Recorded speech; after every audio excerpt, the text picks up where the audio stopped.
نبض حياتي قرآني طهر ذاتي قرآني عصمة أمري قرآني طوق نجاتي قرآني نبض حياتي قرآني طهر ذاتي. بسم اللہ الرحمن الرحیم. السلام علیکم ورحمۃ اللہ وبرکاتہ. ناظرین کرام، پروگرام خلاصہ مضامین قرآن میں میں ہوں آپ کے ساتھ ڈاکٹر سمیع اللہ زبیری. آج ہم چوتھے پارے کے مضامین کا تذکرہ کریں گے.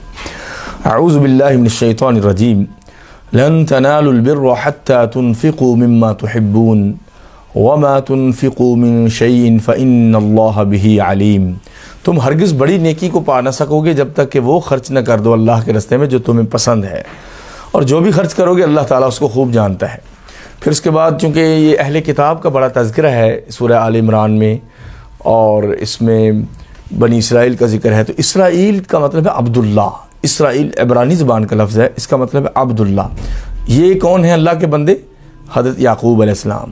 کل الطعام کان حلا لبنی اسرائیل الا ما حرم اسرائیل علی نفسہ. ہر کھانا بنی اسرائیل کے لیے حلال تھا مگر جو اسرائیل نے اپنے اوپر حرام کر لیا، یعنی یعقوب علیہ السلام نے. ہوا یہ کہ ان کو ارق النساء کی بیماری تھی، انہوں نے کہا اللہ مجھے اس سے شفا دے تو میں اونٹ کا گوشت نہیں کھاؤں گا. بس اتنی سی بات، وہ نظر کی بات تھی. من قبل ان تنزل التوراۃ، اس سے پہلے کہ تورات نازل ہوتی تو یہود سے کہا تم نے پھر وہ کیوں حرام کر رکھا ہے. قل فأتوا بالتوراۃ، کہا کہ جاؤ تورات لے آؤ، فتلوہا، پڑھ کے سناؤ، ان کنتم صادقین، اگر تم سچے ہو. تو یہ چیز ہے. ان اول بیت وضع للناس للذی ببکۃ مبارکا وہدی للعالمین. جو رب کا پہلا مبارک گھر ہے، وہ برکت والا، وہ کہاں؟ بکہ، مکہ میں رکھا گیا. مکہ کو بکہ بھی کہتے ہیں، مکہ کا مطلب برکت والی جگہ، اور ساری کائنات کے لیے ہدایت ہے. فیہ آیات بینات، اس میں روشن نشانی ہے. مقام ابراہیم، وہ پتھر ہے جس کے کھڑے ہو کے حضرت ابراہیم علیہ السلام بیت اللہ تعمیر کرتے تھے. وہ اونچا بھی ہو جاتا تھا اللہ کے حکم سے، نیچے بھی آ جاتا تھا، تو اس میں ان کے نشان نقش پا ثبت ہیں. وہاں واتخذوا من مقام ابراہیم مصلی، جب 7 چکر کاٹ کے طواف کے تو مکمل ہوتے ہیں تو حکم ہے کہ مقام ابراہیم کے قریب نماز پڑھو 2 رکعت. ومن دخلہ کان آمنا، جو بیت اللہ کے قریب آ گیا وہ امن میں ہے. وَلِلَّهِ عَلَى النَّاسِ حِجُّ الْبَيْتِ مَنِ اسْتَطَاعَ إِلَيْهِ سَبِيلًا، جن کے پاس استطاعت ہے راستے کی، سفر کا خرچ اور جسم وغیرہ ٹھیک ہے، ان پہ حج فرض ہے اللہ کے گھر کا. وَمَن كَفَرَ، اور جو انکار کر دے، فَإِنَّ اللَّهَ غَنِيٌّ عَنِ الْعَالَمِينَ، تو اللہ 2 جہانوں سے غنی ہے. پھر یہ ہے کہ اہل کتاب سے کہا گیا کہ تم کیوں حق سے روکتے ہو، تم خود بھی تو اہل کتاب ہو، اور جب تم پہ آیتیں پڑھی جاتی ہیں تو پھر تم انکار کر دیتے ہو. اور پھر فرمایا مسلمانوں سے وَاعْتَصِمُوا بِحَبْلِ اللَّهِ جَمِيعًا وَلَا تَفَرَّقُوا، سب سے اہم پیغام کہ مومنو اللہ کی رسی کو مضبوطی سے تھام لو اور فرقہ فرقہ مت ہو جاؤ. وَاذْكُرُوا نِعْمَةَ اللَّهِ عَلَيْكُمْ إِذْ كُنْتُمْ أَعْدَاءً فَأَلَّفَ بَيْنَ قُلُوبِكُمْ فَأَصْبَحْتُمْ بِنِعْمَتِهِ إِخْوَانًا. اس نعمت کو یاد کرو جب تم دشمن تھے، اللہ کے فضل سے تم بھائی بن گئے. وَكُنْتُمْ عَلَى شَفَا حُفْرَةٍ مِّنَ النَّارِ، تم آگ جہنم کے کنارے پہ ہی تو پہنچے ہوئے تھے. فَأَنْقَذَكُم مِّنْهَا، تو اللہ نے تمہیں وہاں سے نکال لیا. كَذَلِكَ يُبَيِّنُ اللَّهُ لَكُمْ آيَاتِهِ لَعَلَّكُمْ تَهْتَدُونَ، یہ رب کی آیتیں ہیں جو کھول کے بیان کرتا ہے تاکہ تم ہدایت پا جاؤ. اور پھر تم میں ایک امت، ایک گروہ ہونا چاہیے، یأمرون بالمعروف وینہون عن المنکر، جو نیکی کا حکم دے اور برائی سے روکیں. اور قرآن کہتا ہے کہ یوم تبیض وجوہ وتسود وجوہ، اس دن کچھ چہرے سفید ہو جائیں گے روشن چاند کی طرح، اور کچھ سیاہ ہو جائیں گے کالی رات کی طرح. حضرت عبداللہ ابن عباس فرماتے ہیں جن کے چہرے سفید ہوں گے وہ اہل سنت ہیں، نبی علیہ السلام کی سنت کو ماننے والے اور اس پہ عمل کرنے والے. اور جن کے چہرے سیاہ ہوں گے وہ اہل بدعت ہیں، اس سے بچنا چاہیے. کنتم خیر امت اخرجت للناس، اس امت کی جو فضیلت ہے، سب سے بڑی فضیلت، خیر امت، ساری امتوں سے بیسٹ امت ہے، وہ اس لیے کہ تم لوگوں کے لیے نکالے گئے ہو. کہاں سے؟ ماں کے پیٹوں سے تم لوگوں کے بھلے کے لیے نکالے گئے ہو. تأمرون بالمعروف وتنہون عن المنکر، نیکی کا حکم دیتے ہو اور برائیوں سے روکتے ہو. وتؤمنون باللہ، اور رب پہ ایمان رکھتے ہو. ایمان سے بھی پہلے امر بالمعروف اور نہی عن المنکر کا ذکر ہے، جس سے معاشروں کی اصلاح قائم ہوتی ہے. اور فرمایا کہ اہل کتاب کے اوپر ذلت ہمیشہ رہے گی کیونکہ انہوں نے حق کو چھوڑ دیا. اور فرمایا کہ اہل کتاب میں جو اچھے لوگ بھی تھے، جیسے پہلے وہ قرآت کو قیام کرنے والے، تلاوت کرنے والے، نیکی کا حکم دینے والے، برائی سے منع کرنے والے. اور کافروں کو ان کا مال اور اولاد کوئی فائدہ نہیں دے گا. پھر ایک نصیحت کی، یا ایھا الذین آمنوا لا تتخذوا بطانۃ من دونکم، اے مومنو آپ نے خالص مسلمان دوستوں کے علاوہ کسی کو، اہل کتاب وغیرہ کو دلی دوست نہ بناؤ. لا یألونکم خبالا، وہ تمہاری تباہی میں کوئی کسر نہیں چھوڑیں گے. ودوا ما عنتم، جو تمہیں دکھ پہنچے وہ ان کو اچھا لگتا ہے. قد بدت البغضاء من افواہہم، ان کے منہ سے بغض تو ظاہر ہو گیا ہے. وما تخفی صدورہم اکبر، لیکن جو دلوں میں چھپا ہوا ہے وہ اس بغض سے بھی بڑی سازشیں ہیں. پھر فرمایا ہاں انتم اولئک تحبونہم ولا یحبونکم، ہاں تم بڑھ بڑھ کے ان سے محبتیں کرتے ہو، محبت کی پینگیں بڑھاتے ہو، اور وہ تم سے محبت کرتے ہی نہیں۔ تو love is not single way traffic, love is two way traffic, محبت دو طرفہ ٹریفک ہے، یک طرفہ نہیں ہوتی، ریسیپروکل ہے۔ اور تمہیں اگر مصیبت پہنچے تو ان کو بڑے اچھا لگتا ہے، اور پھر اللہ تعالیٰ نے فرمایا کہ تمہیں دکھ پہنچتا ہے تو یاد رکھو کہ کوئی بھی دکھ پہنچے تو وہ خوش ہوتے ہیں، اگر تم صبر کرو، تقوی اختیار کرو تو ان لوگوں دشمنوں کا کوئی چال تمہیں نقصان نہیں پہنچا سکے گی۔ اور پھر اللہ نے غزوہ بدر کا ذکر کیا، وَلَقَدْ نَصَرَكُمُ اللَّهُ بِبَدْرٍ وَأَنْتُمْ أَذِلَّةٌ، بدر کے موقع پہ اللہ نے تمہاری بڑی مدد کی تھی، حالانکہ تم بہت کمزور اور تھوڑے تھے۔ پھر اللہ نے کہا 3000 فرشتے آئیں گے، اور صبر کرو تو 5000 فرشتے تمہاری مدد کو آئیں گے۔ اور پھر اللہ تعالیٰ نے فیصلہ کر دیا، فرمایا کہ لا تأکلوا الربا ضعفا مضاعفا، بڑھا چڑھا کے سود نہ کھاؤ، واطیعوا اللہ واطیعوا اللہ والرسول لعلکم ترحمون، اللہ کی اطاعت کرو اور اللہ کے رسول کی تاکہ تم پہ رحم کیا جائے، اور بھاگ بھاگ کے اور نیک کاموں کی طرف دیر نہ کرو۔ رمضان کی ان ساعات میں، ان مبارک گھڑیوں میں صدقہ، خیرات، تلاوت، ذکر اور نماز پڑھنے میں دیر نہ کرو، اور اب بھاگ کے اس جنت کے طرف جس کا عرض زمین و آسمان جیسا اور متقین کے لیے تیار کی گئی۔ وہ کون ہیں؟ جو خرچ کرتے ہیں تنگی اور آسانی میں، اور غصہ پی جاتے ہیں اور لوگوں کو معاف کر دیتے ہیں، یہی محسنین ہیں، واللہ یحب المحسنین۔ اور جب ان سے ظلم اور فحاشی ہو جائے تو استغفار کرتے ہیں اور اپنے گناہوں کی توبہ کرتے ہیں، اور اس پہ اڑے نہیں رہتے، کیونکہ گناہ صرف اللہ ہی معاف کر سکتا ہے۔ ان کے لیے جنتیں ہیں جہاں ہمیشہ رہیں گے، بہت ہی اچھا ٹھکانہ ہے۔ اور فرمایا کہ غزوہ احد میں تکلیفیں پہنچی تو اے نبی علیہ السلام اور صحابہ، ان یمسسکم قرح، اگر تمہیں زخم لگ گئے ہیں، فقد مس القوم قرح مثلہ، تو اس قوم کو بھی جو مخالف ہیں ایسے زخم لگے ہیں، وتلک الایام نداولها بین الناس، پھر یہ قاعدہ کلیہ دیا کہ یہ دن پھر پھر کے آتے رہتے ہیں، ان دنوں کو ہم پھر پھر کے لاتے رہتے ہیں کہ اللہ ہر چیز پہ قادر ہے، اور مومنوں اور کافروں کو الگ الگ کر کے چھوڑے گا۔ وما محمد الا رسول، محمد صلی اللہ علیہ وسلم اللہ کے رسول ہیں، قد خلت من قبلہ الرسل، آپ سے پہلے بھی رسول گزرے، افئن مات او قتل انقلبتم علی اعقابکم، یا یہ فوت ہو جائیں یا شہید کر دیے جائیں تو کیا اپنی ایڑیوں کے بل پھر جاؤ گے؟ ومن ينقلب علی عقبیہ فلن یضر اللہ شیئا، جو اپنی ایڑیوں کے بل پھر کے مرتد ہو جائے اللہ کو اس کا کوئی نقصان نہیں۔ وسيجزي اللہ الشاکرین، اللہ شکر گزاروں کو، قائم رہنے والوں کو بدلہ دے گا۔ ہوا یوں کہ آپ اسلام کی وفات پہ صحابہ پریشان ہو گئے، حضرت عمر نے اپنے حواس کھو دیے، انہوں نے کہا کہ اگر کسی نے کہا نبی پاک فوت ہوں گے میں اس کی گردن اڑا دوں گا، وہ اللہ کے پاس گئے ابھی واپس آ جائیں گے۔ اتنا بڑا صدمہ اس وقت حضرت ابوبکر صدیق کھڑے ہوئے، امت کی جو ایموشنل تربیت ہے وہ حضرت ابوبکر صدیق نے کی۔ جب نروس بریک ڈاؤن ہوا سب کا، حضرت ابوبکر صدیق کھڑے ہوئے، خلیفۃ رسول اللہ، انہوں نے معاملات سنبھالے، حکمران کا کام تو کنٹرول کرنا ہوتا ہے، اور کھڑے ہو کے کہا، یہ آیت پڑھی تو حضرت عمر کی آنکھوں میں سے آنسو نکل گئے اور ٹھیک ہوئے، تلوار ہاتھ سے گر گئی اور ہوش صحیح ہو گئے۔ تو لوگ کہنے لگے گویا کہ یہ آیت ہم نے آج ہی سنی، پہلے جیسے کبھی سنی نہیں تھی، اتنی زبردست برمحل آیت پڑھی انہوں نے، اور ہر شخص نے اپنے ایک وقت مقرر کے بعد جانا ہی جانا ہے۔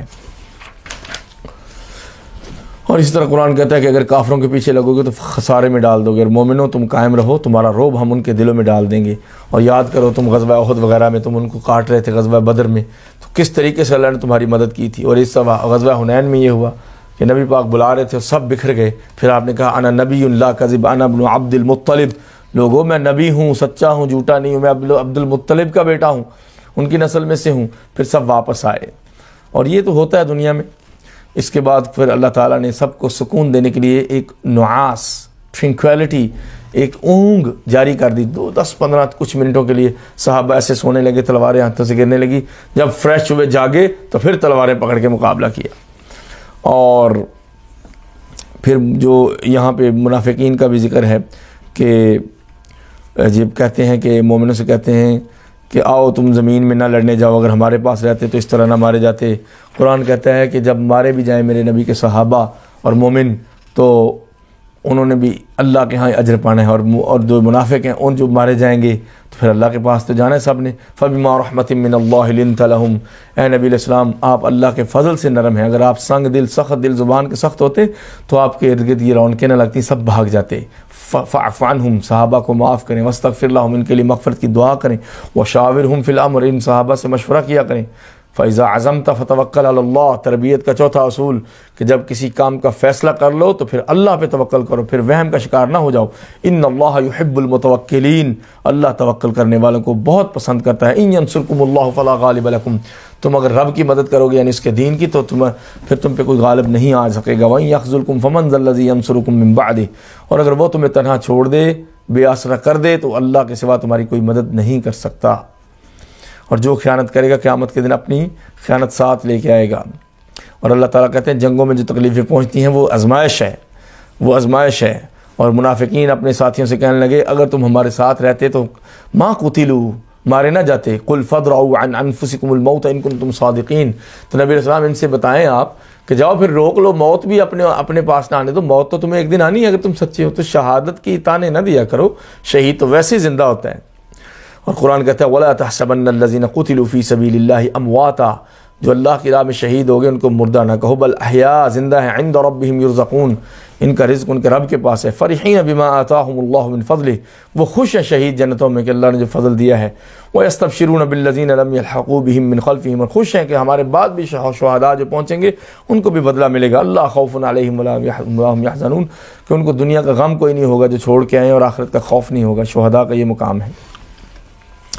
اور جب لوگوں نے کہا کہ لوگ تمہارے خلاف جمع ہو جائیں تو بھاگ جاؤ، ڈر جاؤ، تو انہوں نے کہا نہیں، حسبنا اللہ ونعم الوکیل، یہ پڑھیں گے ہم، اور پھر رب کی رحمت لے کے وہ لوٹے۔ قرآن کہتا ہے کہ کافروں کو جو ہم اتنی چیزیں دے رہے ہیں، مال و دولت، ان سے پریشان نہ ہو۔ انما نملی لہم لیزدادوا اثما، ہم تو اس لیے ان کو زیادہ دے رہے ہیں تاکہ ان کے گناہ بڑھ جائیں۔ اور فرمایا کہ اللہ خبیث اور طیب کو، اللہ تعالیٰ طیب اور خبیث کو، پاک اور ناپاک کو الگ کر کے چھوڑے گا۔ وما کان اللہ لیطلعکم علی الغیب، اللہ تعالیٰ کسی کو غیب پہ مطلع نہیں کرتا۔ ولا يحسبن الذين يبخلون بما آتاهم الله من فضله، یہ نہ سمجھو کہ جو فضل سے اللہ نے عطا کیا ہے اور جو اس کے بخل کر رہے ہیں، ہوا خیر لهم، یہ بخل کر کے، کنجوسی کر کے ان کو بہت فائدہ ملے گا۔ بل هو شر لهم، بخل کرنا بخل کرنے والوں کو بہت مہنگا پڑے گا۔ سيطوقون ما بخلوا به يوم القيامة، یہی مال و دولت جو بچا کے رکھتے ہیں اور رب کی راہ میں خرچ نہیں کرتے، اسی بخل کی وجہ سے ان کے گلے کا طوق بن جائے گا۔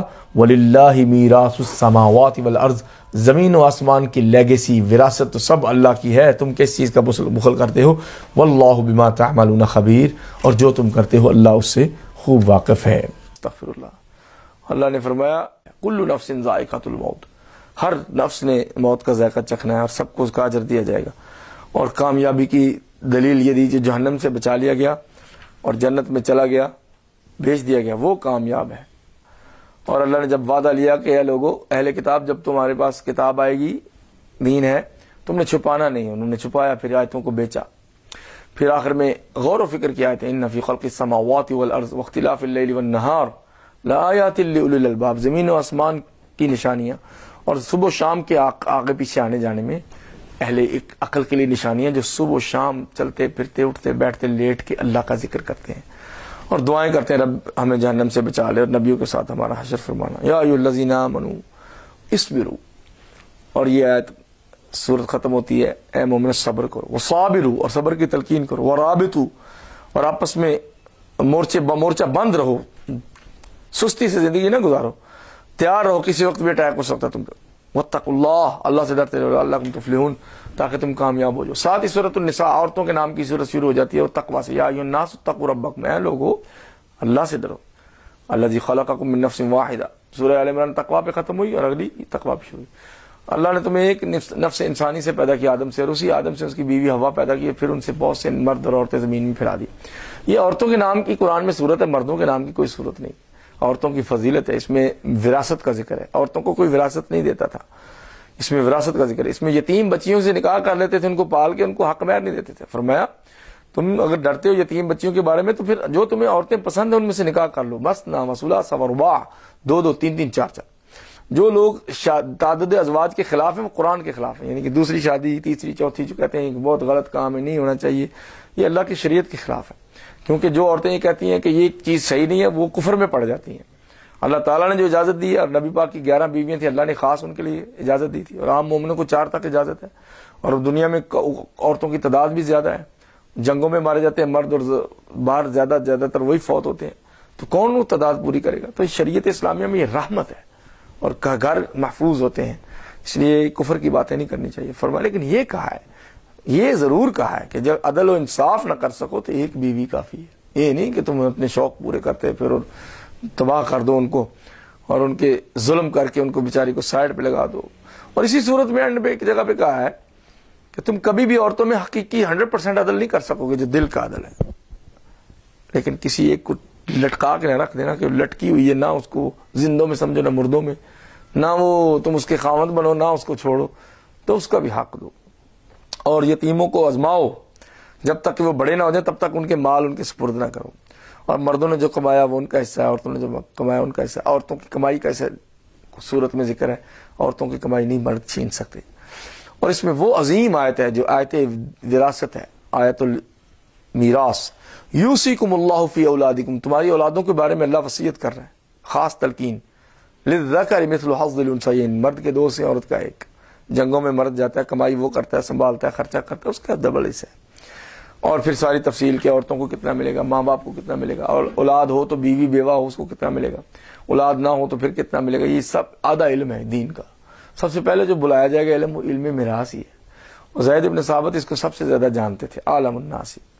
اور تلک حدود اللہ, اس کے بعد فرمایا کہ یہ وراثت جو ہے نا اللہ کی حدیں ہیں. وَمَن يُطِعِ اللَّهَ وَرَسُولَهُ يُدْخِلْهُ جَنَّاتٍ تَجْرِي مِن تَحْتِهَا الْأَنْهَارُ خَالِدِينَ فِيهَا وَذَلِكَ الْفَوْزُ الْعَظِيمُ. کہ جو اللہ رسول کی اطاعت کرے گا وہ جنتوں میں جائے گا جو نہریں چلتی ہوں گی ان کے نیچے, اور ہمیشہ رہیں گے. اور جو فحاشی پہ کوئی دیکھ لو کسی عورت میں تو 4 گواہ آپ لے کے آؤ گھر میں, گھر والوں پہ الزام نہ لگاؤ, 4 گواہ ضروری ہیں. اور توبہ موت سے پہلے قبول ہوگی. اور اس میں عورتوں کا ذکر ہے کہ کچھ عورتیں بندوں کو اچھی نہیں لگتی اپنی بیویاں. وعاشروہن بالمعروف, فرمایا نہیں اچھی لگتی تو پھر بھی ان سے اچھے طریقے سے معاشرت کرو, رہو. اور ساتھ ایک اصول دیا زندگی کا, فَإِن كَرِهْتُمُوهُنَّ, ہو سکتا تم انہیں بہت ناپسند کرو. فَعَسَىٰ أَن تَكْرَهُوا شَيْئًا, ممکن ہے کسی چیز کو تم بہت ناپسند کرو. وَيَجْعَلَ اللَّهُ فِيهِ خَيْرًا كَثِيرًا, اور اللہ اس میں بہت بڑی خیر رکھ دے. اور اللہ تعالیٰ ممکن ہے اس لیے نہیں کہتا کہ شک ہے کوئی, اللہ کا ممکن یقیناً ہے. اور یہ بات ہے کہ بیوی اگر اچھی نہ لگے تو اس میں کوئی خوبی اچھی بھی ہوتی ہے. مومن کو جائز نہیں کہ اپنی بیوی سے نفرت کرے. آپ علیہ السلام نے فرمایا اگر اس میں ایک چیز بری ہے تو کوئی اچھی بھی ہے. اور یہ بھی قرآن میں لکھا ہے کہ صبر کر لو گے تو مفسرین نے فرمایا کہ بعض عورتیں بندوں کو پسند نہیں ہوتی ہیں, وہ صبر کر لیتے ہیں ان بیویوں پہ اولاد کی وجہ سے, تو ان کی اولادوں سے آنکھوں کی ٹھنڈک نصیب ہو جاتی. بات بات پہ گھر نہ توڑو, بات بات پہ گھر نہ توڑو. اور اللہ چاہتا ہے تمہیں معاف کر دے. اور جو شہوات کے پیچھے لگے ہوئے ہیں, شہوت کے ایجنڈے کے پیچھے, لسٹ کے پیچھے, جو کہ یہودیوں کا سب سے بڑا ایجنڈا ہے, وہ کہتے ہیں کہ تم نے شہوات کی طرف مائل کر کے دھکیل دیں. اور اللہ تم پہ آسانی کرنا چاہتا ہے کیونکہ انسان کمزور ہے. اور ہر شخص کو ہم نے اس کے اولاد اور والدین کے بارے میں وصیت کر دی ہوئی ہے کہ مال کس کو کتنا ملے گا. الرجال قوامون علی النساء, وہ مشہور آیت کہ مرد عورتوں پہ حاوی ہیں, قائم ہیں, قوام ہیں, ذمہ دار ہیں, سسٹینر ہیں. اس لیے کہ اللہ نے یہ فضیلت دی ہے, اور اس لیے کہ وہ خرچ کرتے ہیں. اور 100 جو نیک عورتیں ہیں فرما بردار, حافظات للغیب, اپنی عزت کی مرد کے پیچھے حفاظت کرنے والی, بما حفظ اللہ, اس وجہ سے کہ اللہ نے بھی عورتوں کی عزت کو محفوظ کیا ہے مرد سے شادی کر کے کروا کے. واللاتی تخافون نشوزہن, اور جن عورتوں کی چڑھائی سے تم ڈرتے تھے, فاعظوہن, ان کو نصیحت کرو, سمجھاؤ. وہجروہن فی المضاجع, نہ سمجھے تو ان کے بستر الگ کر دو. پھر بھی نہ سمجھے فضربوہن, ہلکا پھلکا مار سکتے ہیں, یہ نہیں کہ ہڈیاں توڑ دو اور نشان ڈال دو. تو یہ پہلے سٹیپ پورے کرو. مار کٹائی سے پہلے ان کو سمجھانا ہے پیار سے, نصیحت قرآن سے حدیث سے, نہ کرو نافرمانی. پھر ان کے بستر الگ کرنے جو ان پہ گراں گزرتا ہے, بستر میں نہیں سونا ان کے. پھر بھی نہ باز آئے تو پھر ہلکا پھلکا زود و خوب ہو سکتا ہے. لیکن وہ جیسے ابن عباس نے فرمایا کہ مسواک سے ایسے اس کو تھوڑا بہت, یہ نہیں کہ ڈنڈے مارو, وہ جانور نہیں ہے, وہ آپ کے بچوں کی ماں ہے. جیسے آپ چاہتے ہیں کہ بہن اور ماں کو کوئی نہ مارے, ایسے لوگ بھی یہی چاہتے ہیں. اور کہا عبادت کرو اللہ کی, اور اس کے ساتھ کسی کو شریک نہ ٹھہرانا, اور والدین کے ساتھ حسن سلوک کرو, اور قریبی رشتہ داروں کے ساتھ, یتیموں اور مسکینوں کے ساتھ. اور جو قریبی رشتہ دار ہے اور جو ساتھ کا رشتہ ہمسایہ, جو قریبی ہمسایہ میں بھی جو رشتہ دار ہے ڈبل حصہ. اور جو والصاحب بالجنب, جو آپ کا دفتر کا کام کا کاروبار کا ساتھی ہے. وابن السبیل, اور مسافر, ان سب کے ساتھ نیکیاں کرو. جہاں اللہ نے توحید کی تلقین کی وہاں اخلاق بھی سکھائے. اور کیسا وہ معاملہ ہوگا جب ہر امت سے ایک گواہ کھڑا کریں گے, یار نبی ہم آپ کو آپ کی امت پہ گواہ لے جائیں گے. یہ آیتیں پڑھ کے آپ رو رہے تھے. عبداللہ ابن عباس نے مسعود نے وہی ابن کعب سے کہا بس کرو بس کرو بس کرو، اور رو رہے ہیں اللہ کے نبی۔ آپ اتنا ڈرتے تھے کہ میں کیسے گواہی دوں گا کہ میں نے حق ادا کیا کہ نہیں، حالانکہ انہوں نے تو کر دیا۔ تو ہم اہل علم اگر ہم ہیں تو پھر ہمیں بھی تو حق ادا کرنا چاہیے نا دین کا۔ پھر اس کے بعد ذکر ہے کہ نماز کو نہ شراب یا نشہ، اگر غلطی ہوگی تو پھر نماز نہ پڑھو، ہم کہ مہربانی کرو جب تک اتر نہ جائے تب تک نماز نہ پڑھو، رات سے گالیاں دو گے، آپس میں بد دعائیں کر لو گے نشے کی حالت میں۔ اور فرمایا کہ تم میں سے کوئی جس پہ غسل واجب ہو یا اس پہ یا باتھ روم سے وہ کیا ہے تو پھر وہ وضو کر لے، اور پانی نہ ملے تو تیمم۔ اس کا مطلب ہے کہ اگر آپ پہ غسل واجب بھی ہو گیا اور پانی نہیں ملا تو تیمم ہو سکتا ہے۔ اور اسی طرح ان اللہ لا یغفر ان یشرک بہ، وہ عظیم آیت اس صورت میں ہے کہ اللہ یہ تو کبھی معاف نہیں کرے گا کہ اس کے ساتھ کوئی شرک کر کے آ جائے، وَيَغْفِرُ مَا دُونَ ذَلِكَ لِمَن يَشَاءُ، اور اس کے علاوہ جس کو چاہے گا معاف کرے گا۔ اس کا یہ مطلب ہے کہ شرک کے علاوہ سارے گناہ جو ہے نا اللہ معاف کر دے گا، سزا بھی دے گا، معاف بھی کر دے گا، لیکن شرک کے ساتھ اگر بندہ چلا گیا نا تو ہمیشہ جہنم میں رہے گا، اللہ معاف کرے۔ اور اس میں وہ آیت بھی ان اللہ یأمرکم ان تؤدوا الامانات الی اہلھا، اللہ تمہیں حکم دیتا ہے کہ امانتیں ان کے مالکوں کو واپس پہنچا دو۔ اور اس میں یہ بھی فلا وربک لا یؤمنون حتی یحکموک فیما شجر بینہم، اے نبی علیہ السلام یہ کبھی بھی مومن نہیں ہو سکتے، کبھی بھی مومن نہیں ہو سکتے جب تک کہ آپ کو آخری فیصلہ کرنے والا نہ مان لیں۔ اچھا، اس آیت اس چوتھے پارے میں ایک خاص بات یہ بھی ہے، ہم 5ویں پارے میں پہنچ گئے، چوتھے پارے میں آپ آخر میں جائیں نا، ایک بات ہے کہ اگر آپ نے کسی عورت کو چھوڑنا ہے، اس کا حق مہر لکھا ہوا ہے، تو پہلی بات ہے جلدی دے دینا چاہیے، لیکن اگر آپ نے نہیں دیا تو طلاق کے وقت تو لازمی دینا ہے۔ اور اگر وہ سونے چاندی کا ڈھیر ہے حق مہر، کروڑوں ڈالر، ایک پیسہ واپس نہیں لے سکتے، تم آپس میں تمہارے جسم ایک ہو چکے تھے، روح ایک ہو چکی تھی، کس طریقے سے تم وہ پیسے بخل کا اظہار کر کے واپس لے سکتے؟ عورتوں کے لیے اتنی عزت اور غیرت کی بات اللہ نے کی ہے کہ جو تمہارے لیے سب کچھ تھیں اور تم ان کے سب کچھ تھے، اور تم ایک دو بدن ایک روح ایک جان بن گئے، اور عزتیں اور آبروئیں ایک ہو گئیں، اب حق مہر ان سے واپس لے تو سارا زندگی استعمال کر کے ساری زندگی ان سے حقوق اپنے لے کے حق مہر بھی دبانا چاہتے، ایک پیسہ بھی نہیں واپس لے سکتے اگر ان کو چھوڑنا ہے۔ اور پھر حرام رشتے، ما حرمت علیکم امہاتکم و بناتکم و اخواتکم و عماتکم و خالاتکم، تمہاری مائیں، بیٹیاں، بہنیں، پھپھیاں، خالائیں، بہن کے بھائی کی بیٹیاں، بہن کی بیٹیاں، اور جن ماؤں نے تمہیں دودھ پلایا ہے وہ مائیں، رضائی مائیں، اور تمہاری بہنیں جو تمہاری رضائی ماؤں کی بیٹیاں ہیں، دودھ کی فاسٹر سسٹرز، وہ سب حرام، ان سے نکاح نہیں ہو سکتا، جن سے نکاح نہیں ہو سکتا ان سے پردہ بھی نہیں ہوتا۔ اب رضائی بہن ہے نا، ایک عورت نے آپ کو دودھ پلایا بچپن میں، اس کی بیٹی آپ کی بہن بن گئی، ایسے جیسے سگی بہن ہے، لیکن وہ وراثت میں حصے دار نہیں بنتے، نکاح نہیں ان سے ہو سکتا، کیونکہ جو رشتے خون سے حرام ہوتے ہیں، آپ علیہ السلام نے فرمایا وہی دودھ سے حرام ہوتے، یحرم من الرضاعۃ ما یحرم من النسب۔ اور یہ چیز ہے، اور جو گود کی بیٹیاں ہیں، جن عورتوں سے آپ نے تعلق قائم کر لیا، آپ کی بیوی ہیں، ان کی پہلے سے اولادیں موجود ہیں، ان کی بیٹیوں سے بھی شادی نہیں کر سکتے۔ اور جو تمہارے بیٹوں کی بیوی ہیں، بہو، وہ بھی حرام ہے، ان سے بھی شادی نہیں ہو سکتی۔ اور یہ کہ دو بہنیں ایک نکاح میں جمع نہیں کر سکتے، ایک عورت اور اس کی بہن، عورت اور اس کی بھانجی، عورت اور اس کی بھتیجی، اور عورت اور اس کی بہن، یہ دونوں ایک نکاح نہیں کر سکتے۔ اور والمحصنات من النساء 5واں پارہ شروع ہو جاتا ہے، جو قلعہ بند عورتیں ہیں، یعنی کیا کن کو قلعہ بند کہا ہے؟ شادی شدہ عورتیں ایسے ہیں جیسے قلعے کے اندر بند۔ شادی اتنی مضبوط دیوار ہے، اس کو کمزور نہ کرو۔ یورپ تو چاہتا ہے کہ اس دیوار کو گرا دو اور اندر گھس جائے۔ شادی شدہ عورتوں کو اللہ تعالیٰ نے محصنات کہا ہے کہ بہت بڑے قلعے کے اندر بند ہیں، جن تک پہنچنا آسان نہیں ہے۔ تو شادی شدہ عورتیں بھی بندے پہ حرام ہیں، ان سے شادی نہیں ہو سکتی، شادی شدہ عورت سے شادی نہیں ہو سکتی۔ جو کسی کی بیوی ہے، جب تک وہ کسی کی بیوی ہے اور کسی اور کی بیوی نہیں بن سکتی، یہ اسلام درس غیرت دیتا ہے۔ تو یہاں تک ناظرین اپنے ہوسٹ ڈاکٹر سمیع اللہ زبیری کو اجازت دیجیے، 5ویں پارے کے ساتھ پھر ملیں گے۔ اللہ حافظ۔